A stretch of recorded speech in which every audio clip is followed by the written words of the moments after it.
അദ്ധ്യായം 4. എന്റെ പ്രിയേ, നീ സുന്ദരി, നീ സുന്ദരി തന്നെ. നിന്റെ മൂടുപടത്തിനടുവേ നിന്റെ കണ്ണു പ്രാവിൻ കണ്ണുപോലെ ഇരിക്കുന്നു. നിന്റെ തലമുടി ഗിലെയാദ് മലഞ്ചെരിവിൽ കിടക്കുന്ന കോലാട്ടിൻ കൂട്ടം പോലെയാകുന്നു. നിന്റെ പല്ലും രോമം കത്രിച്ചിട്ട് കുളിച്ചു കയറി വരുന്ന ആടുകളെ പോലിരിക്കുന്നു.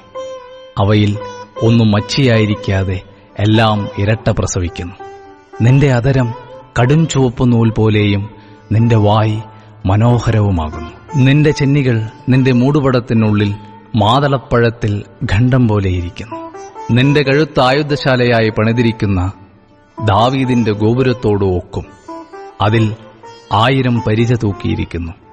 അവ ഒക്കെയും വീരന്മാരുടെ പരിച തന്നെ. നിന്റെ സ്തനം 2 താമരക്കിടയിൽ മേയുന്ന ഇരട്ട പിറന്ന 2 മാൻകുട്ടികൾക്ക് സമം.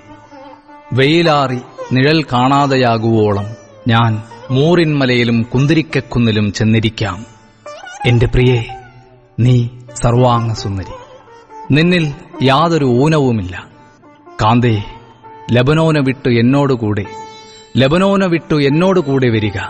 അമാനാമുകളും ശനീർ ഹെർമേൻ കൊടുമുടികളും സിംഹങ്ങളുടെ ഗുഹകളും പുള്ളിപ്പുലികളുടെ പർവ്വതങ്ങളും വിട്ടുപോരുക. എന്റെ സഹോദരി, എന്റെ കാന്തേ, നീ എന്റെ ഹൃദയത്തെ അപഹരിച്ചിരിക്കുന്നു. ഒരു നോട്ടം കൊണ്ടും കഴുത്തിലെ മാല കൊണ്ടും നീ എന്റെ ഹൃദയത്തെ അപഹരിച്ചിരിക്കുന്നു.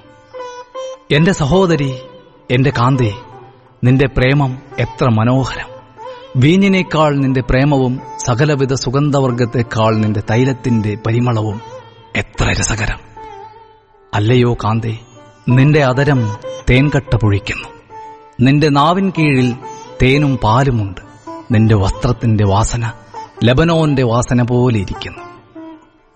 എന്റെ സഹോദരി, എന്റെ കാന്തേ, കെട്ടിയടച്ചിരിക്കുന്ന ഒരു തോട്ടം, അടച്ചിരിക്കുന്ന ഒരു നീരുറവും, മുദ്രയിട്ടിരിക്കുന്ന ഒരു കിണറും, നിന്റെ ചിനപ്പുകൾ വിശിഷ്ടഫലങ്ങളോടുകൂടിയ മാതളത്തോട്ടം, മൈലാഞ്ചിയോടുകൂടിയ ജഡമാംസിയും കുങ്കുമവും വയമ്പും ലവംഗവും സകലവിധ കുന്തിരിക്ക് വൃക്ഷങ്ങളും മൂറും അകിലും സകല പ്രധാന സുഗന്ധവർഗവും തന്നെ.